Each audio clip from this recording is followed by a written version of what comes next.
The next question. My name is Sayyid Bayazid Islam. I am from Bangladesh. Is boxing or MMA, mixed martial arts fightings, income halal in Islam? A similar question is asked. My name is Amar Nazir Ahmed from India. I am a big fan of your work, sir. I want to ask you whether if MMA, mixed martial arts, is haram. As you know, our Muslim brother Khabib is famous in it. He is an inspirational fighter. Can you please guide all our Muslim brothers and me whether to join these sports or not? The basic question posed is that is boxing permitted? Is mixed martial arts MMA permitted? Can we take part in these sports, in this competition? As far as boxing is concerned, before I give the opinion of the Muslim scholars, as far as boxing is concerned, there are many non-Muslims who are against this sport. And they say this is not a sport at all because it harms the human being. There are many non-Muslim organizations which have objected and have asked that this boxing should be removed from the international sports. It is not a sport at all.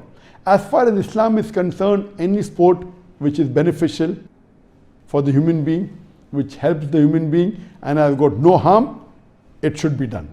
But if the sport is not beneficial and is harmful for the human body, then you should abstain from it.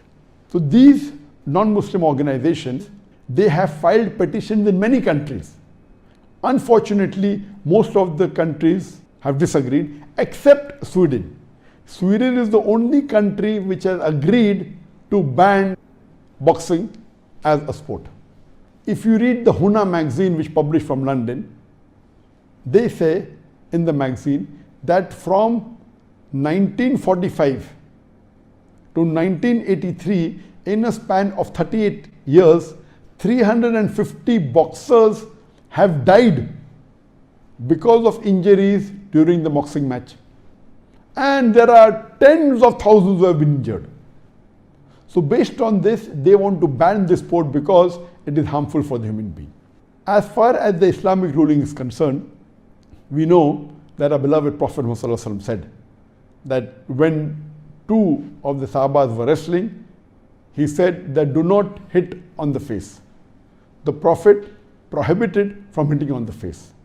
We also know that when the lady who was given the punishment of stoning to death because of adultery, the Prophet said, do not stone her face. Imagine when there is a had penalty given, when a person does adultery and this punishment given, even at that time the Prophet said that do not hit at the face. So in Islam, hitting at the face or injuring the face is not permitted.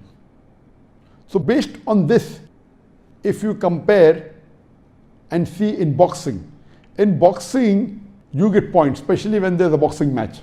And you get more points if you hit at the face. The maximum point that you get is hitting at the face. And the best match you can win is with a knockout punch. That means the more you harm the opponent, the more points you get. This is again the concept of Islam. Based on this, according to Imam An-Nawawi, he says that this sport, it should not be permitted. It's not Islamic. Because you're harming the body, you're hitting on the face. Based on that, this sport is not permitted.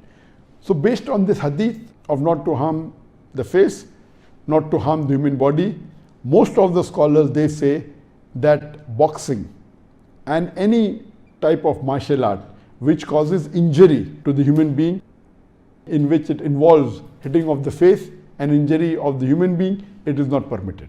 However, there are some scholars who say that if you are learning boxing or some martial arts for self-defense without involving in competition, because in competition you have to attack your opponent, you have to hit him, you have to beat him, otherwise you cannot win. So they say that if you train yourself in boxing or martial arts only for self-defense or only for health reason or also being prepared for jihad, etc., but it doesn't involve in competition where you have to hit the other person, in these cases it is permitted. This is said only by some scholars, but the majority scholars say involving in boxing as well as martial arts where there is injury to the human body and attacking the other person, it is prohibited.